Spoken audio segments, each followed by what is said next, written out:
வணக்கம் ஃப்ரெண்ட்ஸ். இப்போ நம்ம எதை பற்றி பார்க்க போகிறோம்னா வல்லாரக்கீரையோட பயணம் பற்றி பார்க்க போகிறோம். நம்ம சேனலில் சப்ஸ்கிரைப் பண்ணாதவங்க பண்ணிக்கோங்க, ஓகேங்களா?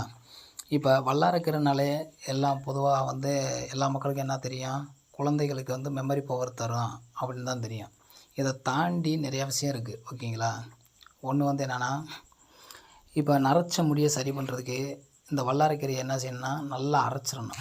மை போல் அரைச்சி தலையில் வாரத்துக்கு ஒரு டைம் தலையில் வச்சு ஒரு 1 ஹவர் வச்சுட்டு குளித்து வந்தீங்கன்னா ஒரு 1 மந்த் இல்லை 2 மந்த்லேயே நல்லா முடி ஃபுல்லாக கருமையாயிரும். அதே மாதிரி நல்லா அடர்த்தியாகவும் வரும், ஓகேங்களா? ரெண்டாவது என்னென்னா, கண் வறட்சி இருக்குது பார்த்தீங்களா? எதனால் கண் வறட்சி வருதுன்னா, நம்ம அடிக்கடி மொபைலை யூஸ் பண்ணுறது, டிவி பார்க்குறது, இந்த மாதிரி விஷயம் பண்ணும்போது, லேப்டாப் யூஸ் பண்ணுறது, இந்த மாதிரி இருக்கும்போது கண் வறட்சி வரும், ஓகேங்களா? அந்த கண் வறட்சிக்கு என்ன செய்யணும்னா 30 ml அந்த வல்லாரக்கீரை சாறு எடுத்து தேனில் கலந்து சாப்பிட்ணும். ஒரு 48 நாள் சாப்பிட்ணும். அப்படி நீங்கள் சாப்பிட்டு வரும்போது அந்த கண் வறட்சியெல்லாம் சரியாயிரும், கம்ப்ளீட்டாக சரியாயிரும்.